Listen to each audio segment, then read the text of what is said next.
And we already began a fine introduction. I couldn't say it better myself. I'd like to ask legendary voice actor Mr. Jim Cummings, would you please step up here and greet our friends?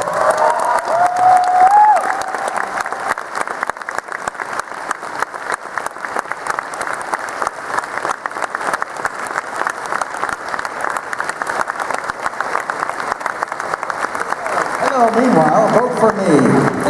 Yes, hello. You'll feel the difference. Now available in suppository form. Hi, everybody. You're probably wondering why Lee and I called you here. I know I am. But good news, I'm a furry too. If I were naked, you'd swear there was the cutest badger in the world up here. But I'm not. But I will be later for your personal enjoyment.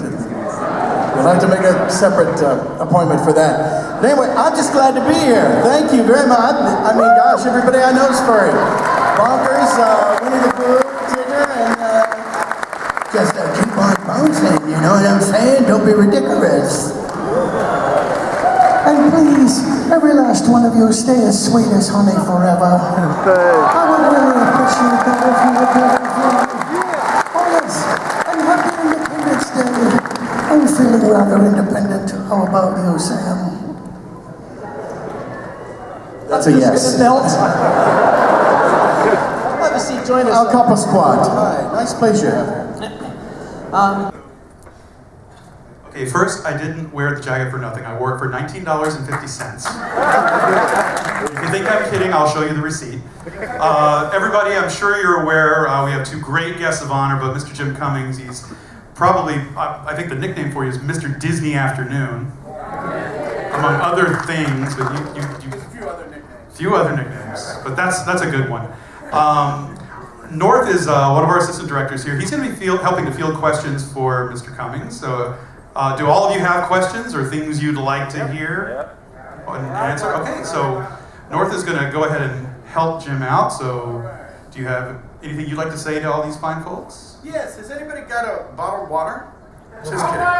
No, I'm kidding. But anyway, hi! I'll say hi and things like that. So thanks for inviting me out to play. And meanwhile, here's North, apparently. Yeah, well, I have some questions here too, because I'm sure the audience didn't think of it. Oh, you do have some questions? Any questions? Yeah, okay. I see some. Let's start with, well, actually, let's start with you. Let's do it. Would you like to just maybe give us 5 minutes and tell us a little bit about, I'm sure these people want to know maybe a little about voice acting, how you found it, how they could find it one day. Yeah, okay, sure. Yeah, well, I started out as a child, like Bill Cosby, and I used to listen to all Bill Cosby's and some of his brothers' comedy albums and crazy things like that. And for me, I was always the kid in the back of the room, you know, doing dolphin noises. We don't have dolphins here at St. Columba, Mr. Cummings. And she was right. And so I got kind of kicked out of class a lot, and I guess apparently I did okay in the hallway.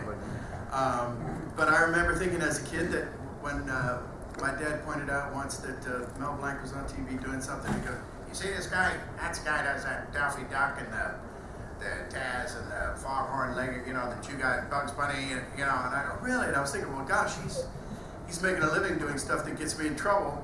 And I said, well, I'll do that then, you know. And then Paul Winchell, same thing, with all the incredible ventriloquism. And you know, people always say, well, how did you get started? I don't know that I got started knowingly at the age of 4, but I kind of did. Just by being an obnoxious child. I don't recommend it, but it worked out. But I was always in plays as a kid. I was born in Youngstown, Ohio, not too far, and I was always in plays. You know, like I say, I'd be 12 years old, but I'd want to go be the ogre or the wizard instead of the 12-year-old prince, because it was more of a stretch and it was just more fun. And you know, bad guys seemed to have had a pretty good time. And the prince was always like, "Oh, sure, no problem. Let somebody else do that. You know, I'll be casting a spell on him to turn him into a weasel." It was more fun. So I accidentally was doing kind of research for my career, you know, as it turned out. And then in high school, I was on speech team, did all that stuff, and always knew that I would be either something in the arts. I paint for a living, paint pictures for a living, which I did for a little while. I painted murals and Mardi Gras floats and designed them in New Orleans for a few years. And I always wanted to, believe it or not, be a deckhand on a riverboat and a drummer in a strip joint on Bourbon Street. But so like I say, in the arts. You know, okay, maybe not dancing. You know, nobody wants to see me dance, including me. But you know, music and singing, acting, you know, painting, that was working for me. I'm no good at punching time cards or getting letters after my name, apparently. But on the other hand, I get to hang out with you guys. But you know, in '84, I made my first demo tape, which I guess, you know, for a voice actor, I mean, you know, you say voice actor, blah blah blah, you do voices. Well, the thing is, you're a character actor. You know, we're all character actors, guys like myself and Rob Paulson, Jess Arnell, you know, Frank Walker, Tara Strong, all our buddies. You know, we're all character actors, really, who just, well, you don't see us, so that helps. It keeps us out of the makeup a lot. And you don't have to worry about lighting, you know, obviously. But you know, it's just all done with the voice. You know, we were character actors who have characters who have interesting voices, and it just comes across that way.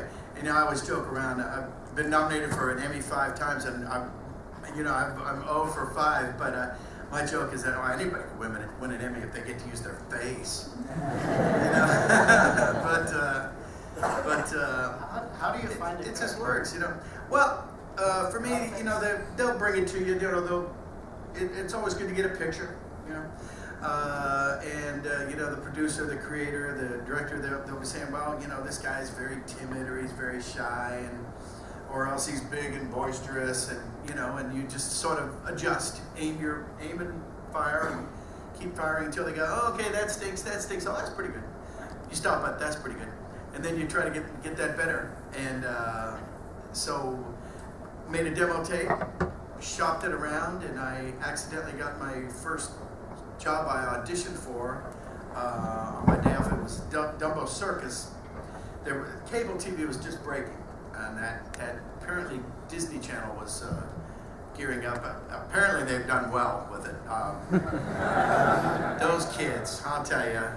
And I was Lionel the Lion on Dumbo Circus. It wasn't animation, but it was the folks in the animatronic costumes with the eyes that bulged and did all this weird stuff.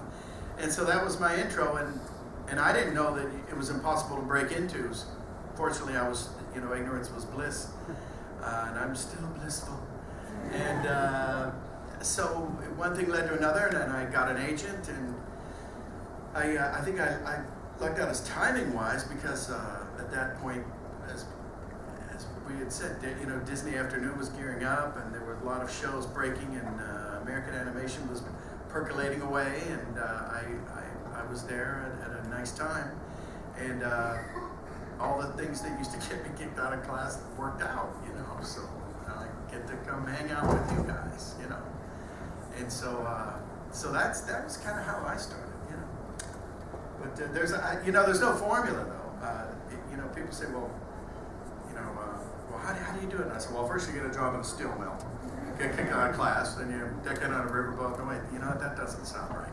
But it was the way it worked. And look, how about that? Seek and ye shall find. Our old friend Moisture. And by the way, happy Independence Day, happy 4th of July. God bless America. Where would this country be without this great land of ours, huh? You know what I mean? So yeah. How do you find a crazy character like Ed? Like Ed? Oh, What did geez. it tell you for that one? Well, I don't know. I think it's a syndrome. He might not even be a real character. No, it was funny because my friend Frank Welker, they got him first, and Frank is an amazing guy. He's not very much for publicity. He doesn't do a lot of, signing it or, anything like that. But he's just the greatest guy in the world. And Frank's the kind of guy that, he was Slimer. He was Cujo in the Stephen King movie, 25 years ago. If you need a Martian snail from the south side of Chicago, Frank's the guy. Well, I guess they tapped him and he just wasn't comfortable with it. He says, what's your culture? He's crazy. And then apparently he was right, and I am. And the way that we did Ed, it was very different. Well, they knew what they wanted with Ed. They wanted one wise guy, one Weisenheimer gal, Whoopi and Cheech, and then one guy who really didn't say anything, but who packed a lot of emotion and a lot of bodaciousness, and they are laughing hyenas, so you gotta laugh, even when nothing's funny. So we're sitting around trying to. They didn't know what to do with them, for Lion King, and Rob Minkoff, Don Hahn, Roger Allers, and we're going, well, here, let's do this. So they got a legal pad. They go, here, write this down. Write down anger, betrayal, hysteria, lust, more anger, really hungry, hungrier than hell, and fearful and nutty and crazy and killer instinct. And they said, now take all of these words, all of these emotions, all of them, and turn them into laughs. Oh, okay. Next. But I just went down the line, and we kind of did. I did other things for the movie, but just as far as Ed goes, I think I was Ed for 45 minutes tops. I sang a song, "Be Prepared," and then since we're on Lion King, this is kind of a fun story. My friend Jess Hartnell, who is one of the Wacko, Yakko, Wacko, and Dot, he's the cute little fellow with the little hat, the red hat, and he's a singer. I'm a singer, and Nathan Lane and Ernie Sabella were Timon and Pumbaa, and I guess they're not singers or musicians per se, so they said, well, let's just get Jim and Jess in, and Jess could be Timon and Jim could be Pumbaa. And we'll get them to sing a song that they wrote called Hakuna Matata. And so Elton John and Tim Rice wrote this song, and we're kind of singing. He was Timon, I was Pumbaa. When I was a young boy, and we're going through there, and Tim Rice wasn't there. He was the lyricist. He wrote the lyrics and the words. And so they were going, geez, I don't know. It's kind of like. This is weird because it's kind of like we're going, well, when I was a kid it was tough, and it's like, I'm sure everybody's dad, when I had to go to school I had to walk uphill in 10 feet of snow both ways, and I said, kids hate that. But on the other hand, he is a warthog and he passes gas a lot apparently. I don't know if you guys noticed that, remember that from the movie. So I said, oh wait, I gotta learn. So I Touretted out the fart verse is what I'm getting at in Hakuna Matata. The shame of the day when I thought of changing my name, and I got downhearted every time that but not in front of the kids, sorry. Hakuna Matata, sing it with me. So I classed up the movie with a fart joke. And thank you. I say this hoping that no one ever saw it. It was I think it wasn't really a sequel to Christine, the Stephen King movie, but it was a movie called The Mangler. Awful. And somebody, you're shaking your head. I'm so sorry. And it was, you want to tell them about it? Because I can't. It just hurts. I'm kidding. It's my show. No, I'm kidding. No. But it was like an industrial strength press, wasn't it? Like a dry cleaning plant? Yeah, it would suck in people. I'm going, unplug it. Move so fast. It wasn't Christine. Christine could drive after you. It was a 57 Chevy, wasn't that right? It could drive after you, chase you down the alley and kill you. This thing is a big, giant industrial pressing plant from the Industrial Revolution, and it was like in a dry cleaning factory. It was called The Mangler. Anyway, long story short, really short. It was called The Mangler, and it was Tobe Hooper, who was kind of a cool dude, made a lot of the Texas Chainsaw Massacre and a bunch of kind of cool horror films. Not this one. And it was a layered sound. They wanted some sound, but the thing didn't have any mouth, so it had to be like drones, and it was and then another one. And then they mixed them together and then did them backwards, and it was like, oh man, sounds like, you know, the digestion system of a Tyrannosaurus or something. And that was the worst and the hardest and the least rewarding. I was so happy they actually misspelled my name in the credits. Yes. And then there's the Garbage Pail Kids movie.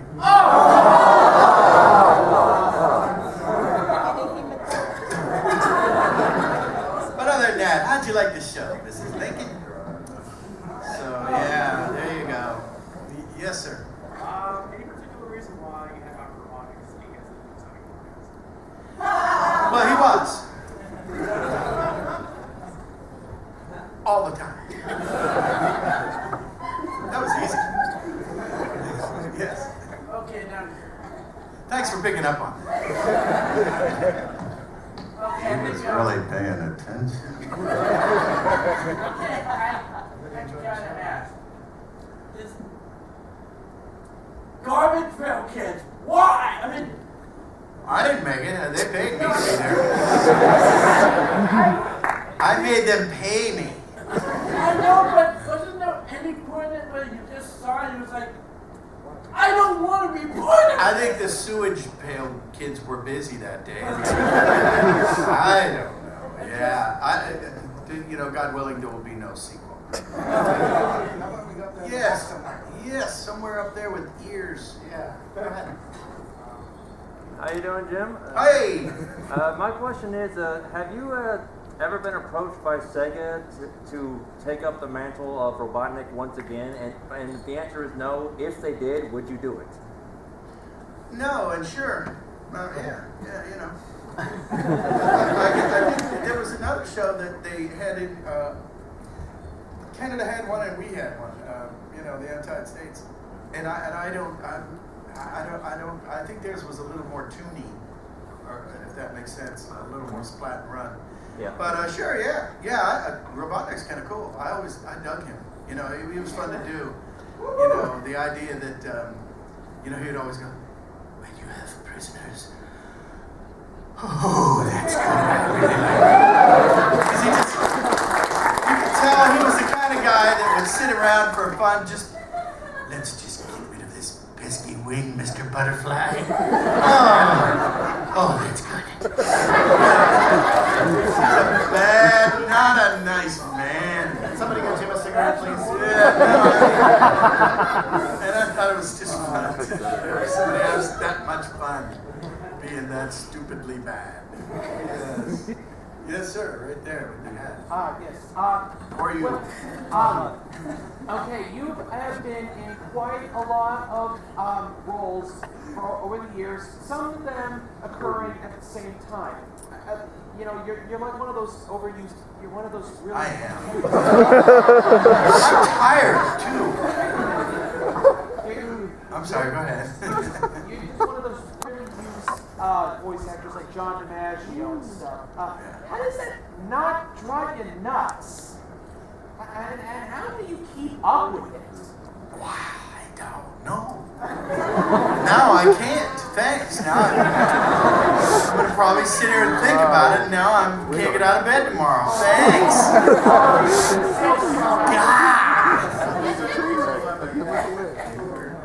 No, I don't know. You just keep on going. It's fun. All the characters, you like Pete, right? Yeah, I like Pete the most. All your Disney characters. What's your favorite? He speaks highly of you as well. Yeah. So what's your favorite? Gosh, you know, it's tough. I never have a good answer for that, or maybe I do, but you know, Pete's really cool because if you think about it, he's tied for first place as the oldest Disney character. Because he was in Steamboat Willie with Mickey, right? That wasn't me. 20s, 1920, whatever, 23, I don't know when that was, but it was a while ago. Yeah, I was very young. So that's kind of cool. But then Pooh and Tigger are kind of like in their own category because I think, I don't know, they come from literature, you know, they're also from the 20s, although they originated in print in England, and they're kind of like their own, you know, they're over there in this Mount Rushmore or the Smithsonian, whatever that would be of animation, so I tend to put them in their own category, but you know, obviously they're way up there, but as far as just characters that have been more modern, you know, I really enjoy the terror that flaps in the night. Yeah!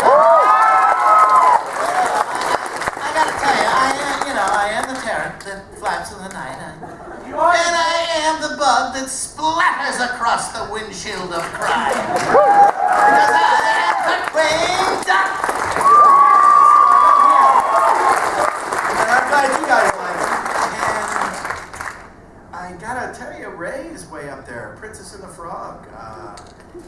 He's one of my all-time favorites because he had everything. You know, New Orleans is like my adopted hometown. And Princess Tiana, when she was 4 in the movie, she looked exactly like, you couldn't have told my daughter Gracie that she was not Princess Tiana because she looked so much like her. And then she bonded with Anika and Noni Rose, so that was kind of cool. The premiere, they were both dressed alike, and they looked like mini me. It was really cool. So, you know, New Orleans and music, and they even had food. Come on. So. A round of applause to Mr. Jim Cummings and Lee Tokar.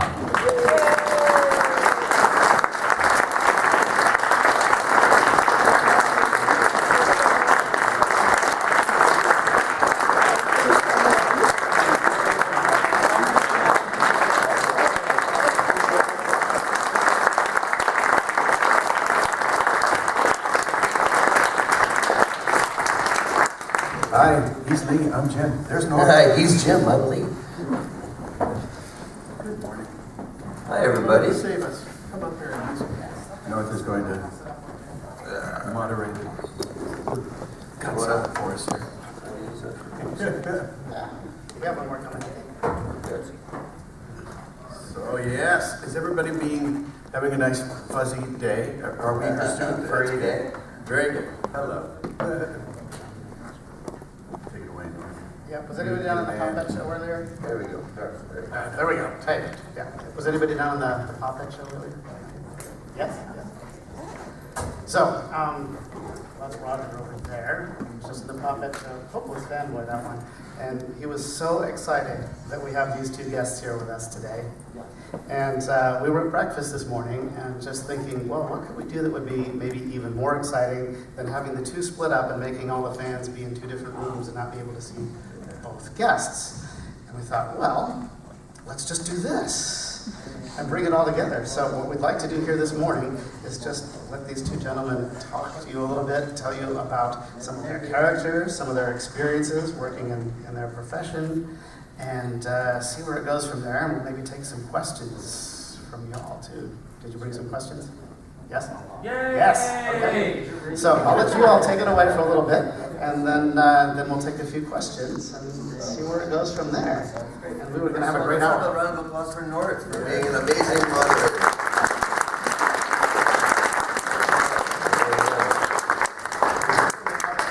Phaser's on stun. Alrighty. Uh-oh. The crises. They can't get a third microphone. That's what I heard. Third microphone. I don't third microphone. That's just terrible. They get a third microphone. This is so terrible. This is also a third microphone. Don't tell anyone. Oh, okay. So hi. Anyway, he's Lee. I'm Jim. He's Jim. Still. And you go first, because you're cuter. Oh, go on. No, please keep going. Yeah, please keep going.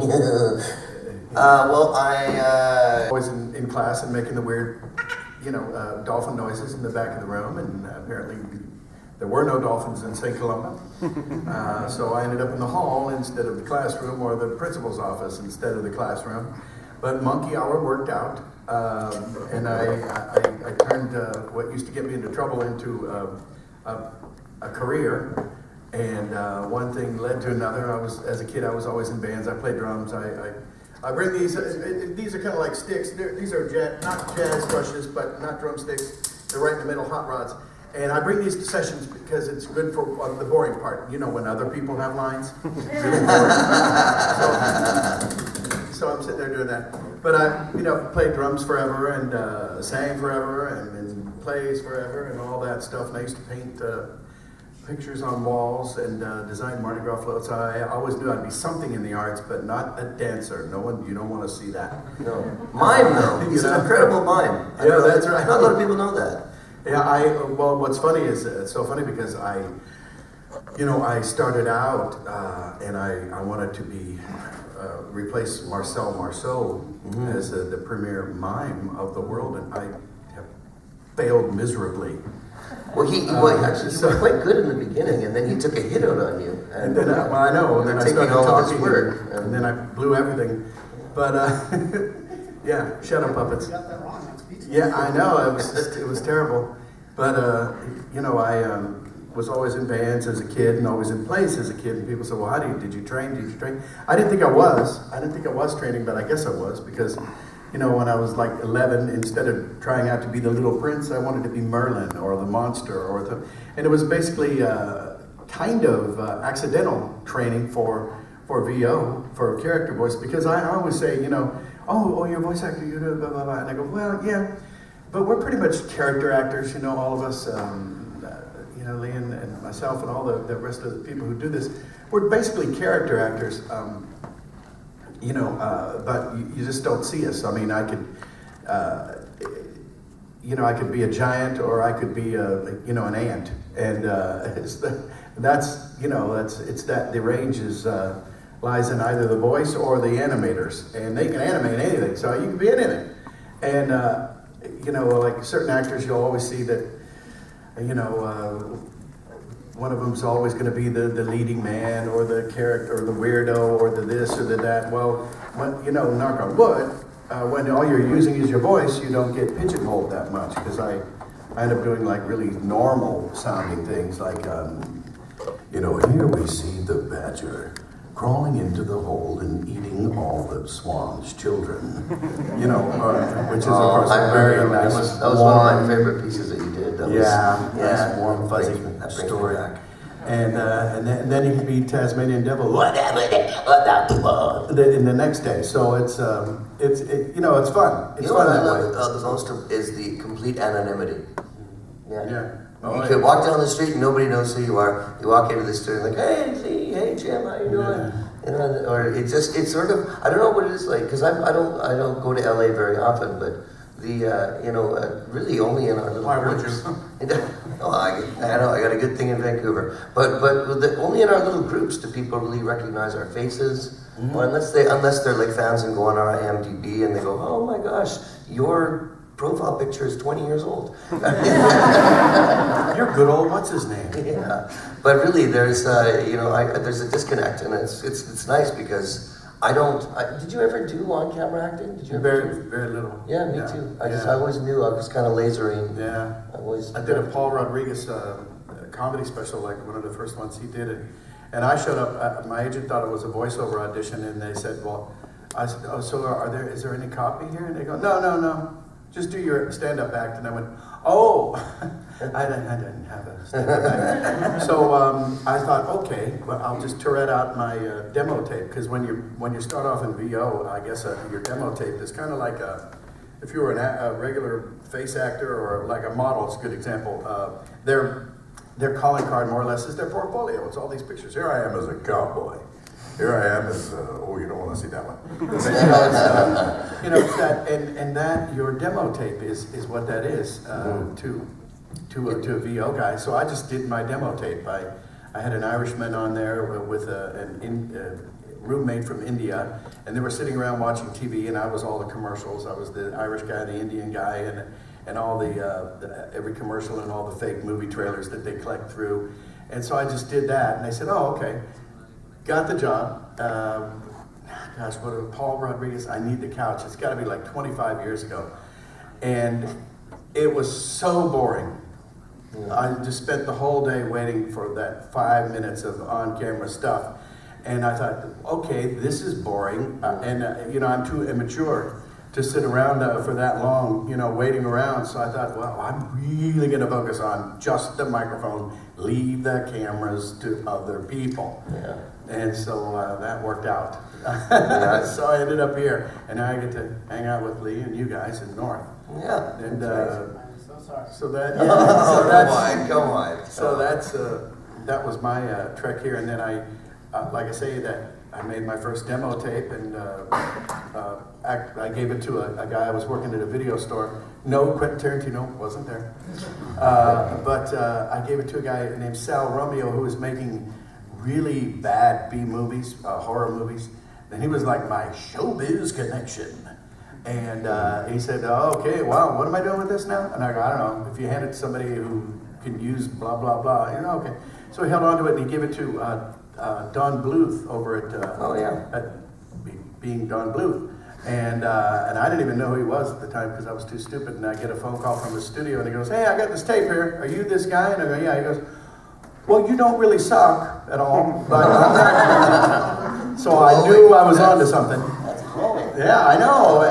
And he said, but I'll hold on to your tape in case anybody's casting. I'm doing video games now. And he was doing Laser Ace, and that's when laser discs and everything were first coming in. And Dragon's Lair, I think, was one of them, and Dragon Slayer. And yeah, we were getting some head nods, back in the day. And he said, I'll hold on to your tape, and if anybody's blah, blah, blah, which sounded like, okay, I'm never going to call you, and no one else will either.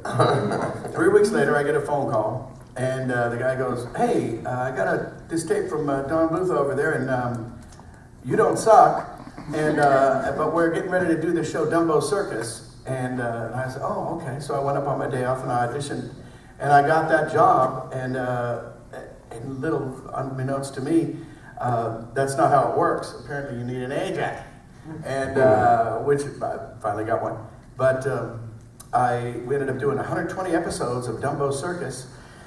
And by the time we were done with them, like a year and a half later, I had an agent, and I was doing radio commercials and TV commercials, and excuse me, and then just from there, one thing led to another, and so that was kind of my little road here, You're all the way back around it. No, you know when you eat subtle, somewhere in Kansas City, and it's all you can do. So, in other words, like the first one. So you want the first one again? Did you record the first one? Maybe you could play it back. And you get there. But you don't want to arson anybody yet. I'll do it on the day I retire, though. And then some. So stay tuned. But yeah, blooper soap. Is that? I don't know. All right, well, so let's go to the left side of the room, and we'll work our way further back. How about a guy in the gray shirt there to the left? My left, your right. Just a short thing. Back on shows you guys might have didn't really work on together, but I think I found one you might have worked on, but maybe on different episodes. Okay. The Adventures of Sonic the Hedgehog series. Oh yeah. Lee Togar did it, and I believe Jim Cummings did the pilot episode Robotnik. Is that right? Oh, that's what it said. No, there was one in Canada and one in the USA. I was the USA one. Yeah, and I was the Canada one. I think I played Dingo. You're not fooling anyone, Sniffly. Sit down. and to be honest, I don't even remember what Dingo sounded like. So if somebody has a YouTube, Dingo? Yeah. Oh, I played Dingo. See, You were Dingo. I was Dingo, but I'm Gargoyles. Oh, really? Yeah. Well, we found a commonality here. Yeah, see? Yeah. Boy. Look at that. That plus 2 nickels, a dime. All right. Yeah. But that's going back a while. That's going back to... Yeah. That's going back like 15, 20 years. Speaking of gargoyles, Marjorie, Major. Right the first time, Marjorie. Marjorie Rochelle. Oh, very good. Rochelle? Yeah, I gave you drawing earlier this convention, so I guess Yes, you did. I'm your portrait artist now. I Yes, you suppose. are. I know. Thank you. Jim is leaving today. Of course, I leave tomorrow, so I'll be expecting mine sometime tomorrow. Whatever's good for you. Whatever. Okay, take your time. Kidding. But He's no, totally you don't not really kidding. hear. He's You don't totally really hear not anybody kidding. else's audition. So you just do it, and I'll tell you what is horrible and terrible is that occasionally they'll have somebody come in there and read with you when it's a scene when you're, there's two characters in there, and it'll be, one of the aides or one of the interns, and it'll be, oh, we should go to the fort now. Oh, thank you, my good gentlemen, for being here last night. Let's see if that's right. Yeah, he does sound like a little bit like Sherman. Well, Sherman, this particular panel is over. I think that he sort of sounds like this. He sort of talks and stops and starts. And he's a little bit like Howie Mandel.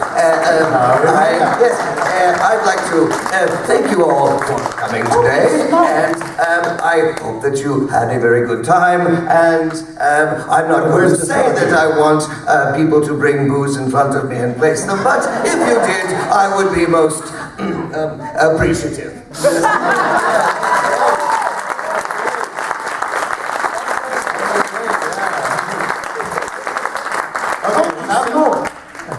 Now that we've ensured that I don't work here anymore, I'd like to say on behalf of all the fans here, and I really don't speak for all the fans, but they gave me a microphone, so I guess I do. Thank you both for all the characters and the fun you've given us for so many years. It's just been absolutely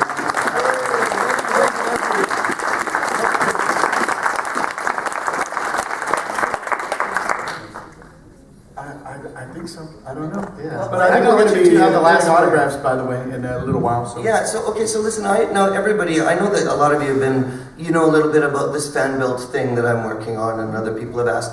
Yesterday, I asked the good Mr. Cummings if he would be so kind as to do a brief little 2 minutes to give me a little nod for my fan-built project. If you want to stay and be here for 5 minutes while I set up the camera, if you're interested, that would be great. If not, thank you all for coming, and I would take you away and aside. What would you rather? Do you want to be here for that, or would you like to have this in private and we could send you off onto your way? What would you like? Well, if you want to stay, and if you don't, that's understandable. Right? How about that? We can officially end this. I want to give a big Anthrocon thank you to Lee Tokar and Jim Cummings.